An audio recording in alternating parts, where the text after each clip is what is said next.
नमस्कार, जय हिंद, जय Bharat and welcome to Dev talks. This is Adi Achint. Pakistan के जो आर्मी चीफ हैं, खेत मार्शल आसिम मुनीर, जब डोनाल्ड ट्रंप से मिले, सवाल ये बनता है कि क्या डोनाल्ड ट्रंप ने आसिम मुनीर को बोला कि भाई साहब you need to now recognise Israel. ये एक बहुत बड़ा सवाल बनता है, क्योंकि अगर आसिम मुनीर को बोला गया है कि भाई साहब you need to recognise Israel, तो फिर आपको समझ में आएगा कि भाई किस तरफ गेम जा रही है। One of the things that we need to understand कि ये कोई नई चीज नहीं है। नाउ देखिए, ये क्वेश्चन है जो जियोपॉलिटिक्स, रिलीजन, डिप्लोमेसी, बहुत सारी चीजों को साथ में लेके आता है। लेकिन this is not without conspiracy theories, क्योंकि कंस्पिरेसी थ्योरीज अगर आप सुने तो बहुत ही कुछ चीजें आगे हैं। बट देखिए, 2020 से there has been very clear chatter on social media, और यहां तक कि इसके बारे में तो इमरान खान ने भी बोल दिया था। उसके बारे में आगे बात करते हैं। और ये पता चला था कि डोनाल्ड ट्रंप की फर्स्ट एडमिनिस्ट्रेशन ने पाकिस्तान को बोला था कि भाई जो अब्राहम अकॉर्ड्स मिडिल ईस्ट और वेस्ट एशियन रीजन में हो रहे हैं, उसमें जरा आप भाग ले लीजिए, ताकि एक लेजिटिमेसी और आ जाए कि because Pakistan is a huge Muslim country. तो भैया उसको लेने की वहां पर काफी बात चल रही थी, और काफी इन्फ्लुएंसर्स, कमेंटेटर्स, इनके जो आर्टिकल्स लिखे गए उसमें बताया गया कि यूएस ने बड़े सारे इंसेंटिव दिए थे पाकिस्तान को कि भाई आप जरा यूएई, बहरीन, ये जो कंट्रीज हैं जिन्होंने जेरूसलम को या इसराइल को रिकॉग्नाइज कर लिया है, उसके साथ आप बैठ जाइए।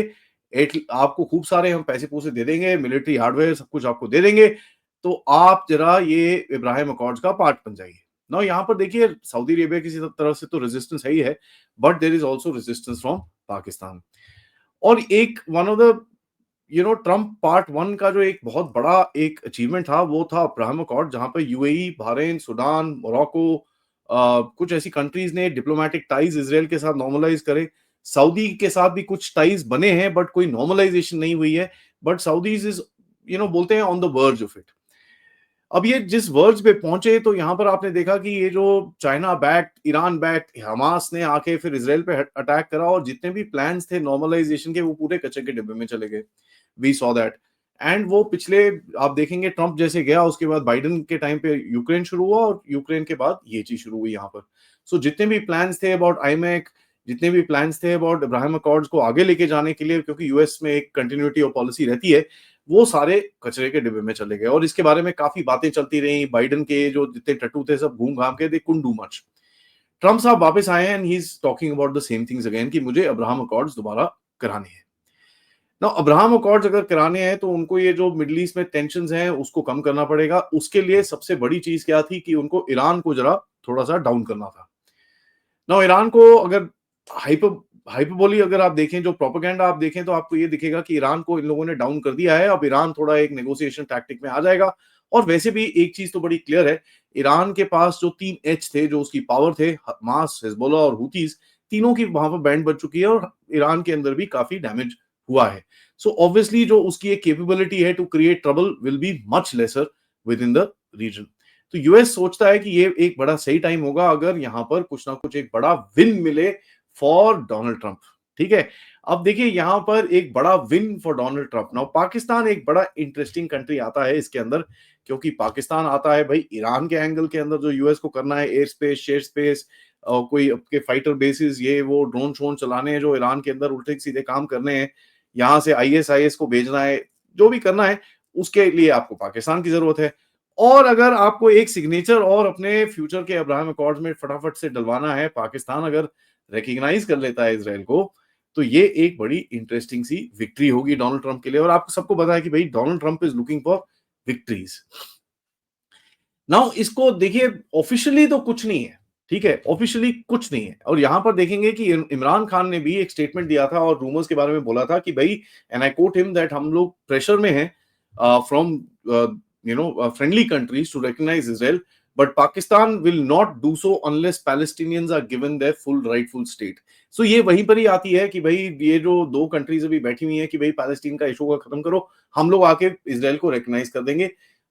तो इसके अंदर आपको एक चीज समझ में आती है कि एक एक एक अंडरस्टैंडिंग है पाकिस्तान की पॉलिटी के अंदर, प्रोबेबली डीप स्टेट के अंदर भी, कि साहब कहीं ना कहीं हमको इसराइल को रिकॉग्नाइज करना पड़ेगा। We will not be able to go far long ahead by just saying नहीं, हम नहीं रिकॉग्नाइज करते। तो एक बड़ा इंटरेस्टिंग सा कनंड्रम है। ना अगर ये रिकॉग्नाइज करते हैं तो इनके अंदर तो बवाल मच जाएगा, क्योंकि जिस तरह के जिहादी इन लोगों ने पाल रखे हैं, if they end up recognising Israel, you know what is going to happen on the streets of Pakistan. तो ये एक बहुत ही गंदा सी सिचुएशन में ये बैठे हुए हैं, और ये इमरान खान ने बार बार बोला था कि भाई बहुत ज्यादा प्रेशर है हमारे ऊपर। अब वो प्रेशर आप देखिए क्या था, मैं आपको उसका एक एग्जांपल देता हूँ। सूडान में 2020 के करीब में जब ये इब्राहिम अकॉर्ड चल रहे थे, उस टाइम पे 2019-20 के टाइम पे सूडान के ऊपर काफी प्रेशर आया, और यूएस के ऑफिशियल्स ने उनको बड़ा क्लियरली बोला कि देखो यार ऐसा है, आप ये डील साइन करिए, हम आपको पूरे सैंक्शन वैंक्शन रिलीव कर देंगे, पैसे पूसे भी दे देंगे, आप जरा कुछ करो हमारे साथ, ये इसके अंदर करो। और आपको याद होगा कि ट्रंप का जो सन इन लॉ था जैरेड कुशनर, वो डायरेक्ट आर्किटेक्ट था इस पूरी चीज के अंदर, तो बैक बैक एंडिंग काफी चल रही थी। तो यहाँ पर अगर आप देखें कि भाई अगर सैंक्शन रिलीफ और हेल्प की बात करी जाए, तो पाकिस्तान तो सबसे बड़ा, बोलते हैं ना, एकदम बेगारी बंदा, नंगा नंगा देश है, उसको तो सबसे ज्यादा हेल्प चाहिए। किस तरह वो क्या करेगा, ये तो आपके सामने ही है। लेकिन पाकिस्तान के सामने चैलेंजेस क्या है? पब्लिक ओपिनियन, जिहादी नैरेटिव, कश्मीर के साथ वो पैलेस्टीन को जैसे जोड़ते हैं, और सिविल मिलिट्री टेंशन इतनी बढ़ जाएगी कि इनको कुछ संभालना मुश्किल हो जाएगा। ना देखिए, पाकिस्तान की लीडरशिप तो खुला है कि भाई हाँ यार, थोड़े पैसे पूसे दे दो यार, हम कर लेते हैं, उसके बाद देखेंगे यहाँ पर थोड़ा इंटरनेट बंद करके, थोड़ी पीठ पीठ फूट तोड़ के, थोड़ा लोगों को उठा उठू के हम लोग शांति कर लेंगे। बट पैसे की तो जरूरत है इनको। अब देखो होता है क्या, पाकिस्तान इस पोजीशन पे आके खड़ा होता है एक और बारी, जब उसके ऊपर भारत उसकी पीठ तोड़ता है। राइट नाउ भारत उसकी पीठ तोड़ता है, तो आपको एक बड़ा इंटरेस्टिंग सी चीज बाहर दिखती है। कल बात हुई, कल नहीं परसों बात हुई मार्को रूबियो की शहबाज शरीफ से। पहले तो यार सेक्रेटरी ऑफ स्टेट है, मतलब फॉरेन मिनिस्टर है वो अमेरिका का, वो प्राइम मिनिस्टर से बात कर रहा है। इनका प्रेसिडेंट खेत मार्शल से बात करता है। तो आपको समझ में आना चाहिए कि पाकिस्तान में बेसिकली जो लीडर है, वो, उसको दुनिया रिकॉग्नाइज करती है, वो आर्मी चीफ है, और ये तो सारे foreign minister type Lallu type लोग हैं जो उसके नीचे है। एनीवेज, मार्को रूबियो ने इससे बात करी, उसको बोला कि साहब मिडिल ईस्ट के बारे में मैं आपको बताता हूं, और एक एम्फेसिस जो डाला गया कि ईरान को बिल्कुल भी कभी भी न्यूक्लियर वेपन नहीं होना चाहिए। And as a matter of fact दोनों ने बोला कि भाई इसराइल और ईरान के बीच में शांति रखने के लिए साथ में काम करेंगे। अब यार एक सवाल यहां बनता है, और ये चीज मैं शहबाज शरीफ से पूछना चाहता हूं कि साहब, इमरान खान ने तो खुले में आके बोल दिया था कि भैया आपके ऊपर बहुत सारा प्रेशर है, ये है वो है। आप ये जब बोल रहे हो कि आप भैया काम करोगे इसराइल और ईरान के साथ, are you recognising that there is Israel? क्या आपके खेत मार्शल ने डोनाल्ड ट्रंप के सामने घुटने टेक के इसराइल को रिकॉग्नाइज करने का प्रॉमिस किया है? That is the reason why भाई, पूछ जो एक स्टेटमेंट आया अमेरिका की तरफ से, वहां पर ये कोर्ट कहता है, two leaders acknowledge the importance of working together to promote a durable peace between Israel and Iran. तो how does this Israel and Iran का durable peace happen with Pakistan, अगर पाकिस्तान इसराइल को रिकॉग्नाइज ही नहीं करता है? And this is a big question Pakistanis need to be asking. अगर आप अमेरिकन पर्सपेक्टिव से देखें, अमेरिका को एक बड़ा क्लियरली चीज दिखती है। अगर उसके पर्सपेक्टिव से देखें, वेस्ट एशिया के अंदर 3 कंट्रीज हैं जिनके पास न्यूक्लियर थ्रेशोल्ड, न्यूक्लियर वेपन्स हैं। एक है इसराइल जो उनका अपना है, दूसरा है ईरान, तीसरा है पाकिस्तान। और ये एक बड़ा एक इनकंसिस्टेंट सी अप्रोच है।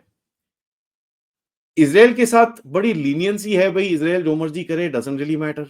पाकिस्तान के साथ, भैया ठहर जाओ यार, कमांड एंड कंट्रोल कमरा हम बनाते हैं तुम्हारे लिए, तुम जरा एक क्या कर रहे हो, तुम जरा बड़ी कनेक्टेड टू आवर सिस्टम्स यार, लेट अस मॉनिटर एवरीथिंग, हमारे बंदे वहां पर रहेंगे, ये वो this that, Noor Khan base for example. So it's called cautious engagement. ठीक है जी। लेकिन ईरान को बोलता है भैया तेरे को नहीं मिलेगा, क्योंकि अमेरिका को ये पता है कि भाई ईरान के पास आ गया, फिर सऊदी के पास आएगा, फिर सऊदी के पास आ गया तो टर्की के पास आएगा, तो ये पूरा एरिया एकदम टकाटक न्यूक्लियर वेपन से भर जाएगा। उसके बाद अमेरिका का जो एक स्ट्रेंथ है, obviously that strength will go. क्योंकि अगर एक nuclear Saudi and nuclear Iran start showing eyes to America, तो फिर नॉर्थ कोरिया जैसी हालत है भाई, नॉर्थ कोरिया को छू नहीं सकते, क्योंकि उसको पता है ये सारा इधर उधर रॉकेट मारेगा। So there is a problem and America understands that. अभी आप देख रहे हैं कि यहाँ पर पाकिस्तान की ओर भी कुछ चीजें आनी शुरू हो गई हैं कि यार ये आईसीबीएम बना रहे हैं, इनको जरा रोको, ये बेवकूफ हैं। तो ये भी चीजें चल रहा है। और अमेरिका के जो थिंक टैंक्स हैं, जो ओल्डर ट्रेडिशनल, जो इनके प्रॉपर थिंक टैंक्स हैं, not these lefty bloody CIA fronts, वो बोलते हैं कि यार America failed to stop Pakistani nukes, and ये एक्नॉलेज करते हैं। कि साहब हमारी तरफ से ये गलती हुई कि जब पाकिस्तान कर रहा था we should have stopped them.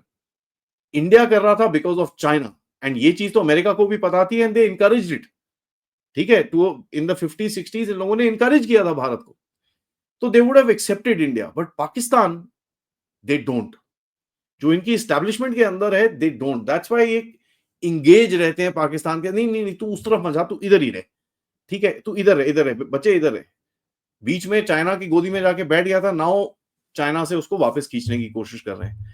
So it's a very interesting thing, जहां पर आप देख रहे हैं कि भाई F-35 के बारे में आप बोलते हैं कि यार नहीं नहीं F-35 तो आ ही नहीं रहे। चाइना ने इनकी hypersonic missile technology request down कर दी है, FATF के ऊपर इसके इश्यूज आने वाले हैं। तो बोलते हैं ना कि भैया पैसे भी मिल रहे हैं, बाय द वे इनको वर्ल्ड बैंक से किसी वुमेन्स एजुकेशन के लिए थोड़े पैसे मिल गए, उसके बाद एशियन डेवलपमेंट बैंक से कुछ थोड़े से पैसे मिल गए, तो टोटल $500 मिलियन टोटल इनके जेब में आ गए। तो पैसे भी आ रहे हैं, डंडा भी पड़ रहा है। तो this is a clear sign that एक डिस्कम्फर्ट है, ठीक है, डीप स्टेट एंड उसके जो फॉरेन पॉलिसी के बंदे हैं उसके अंदर विद रिगार्ड्स टू इस पूरे रीजन में जो चीजें चल रही हैं। यहां पर Pakistan of course they want to play a role with Pakistan too for a lot of things, but they also know सारा ये पंगा है एंड इसका एक सोल्यूशन भी निकालना पड़ेगा, and that is where I keep saying Pakistan is next. इससे इजराइल का साइन ये कराएगा, उसके बाद पाकिस्तान की हालत भी आगे खराब ये खुद ही करेंगे, because that's how the deep state operates. And हमारे जो पाकिस्तानी हैं, जो हमारे खेत मार्शल हैं, उनको ऑब्वियसली ये चीज समझ में नहीं आई है। Thank you for watching this video, like करिए, सब्सक्राइब करिए, एंड हम वेट करेंगे जब पाकिस्तान इजराइल को रिकॉग्नाइज करेगा। Please also if you can contribute towards the channel, QR code या फिर पेपैल या फिर सुपर स्टिकर, सुपर चैट्स। शाम दोपहर में मिलते हैं मेजर जनरल राजीव नारायणन से, जब हम बात करेंगे इंडिया, चाइना, पाकिस्तान एंड इस पर्टिकुलर रीजन की जियोपॉलिटिक्स के बारे में। एंड सर के साथ हमेशा फिर हम और भी चीजों के बारे में बात करते हैं। Thank you so much. जय हिंद, जय भारत।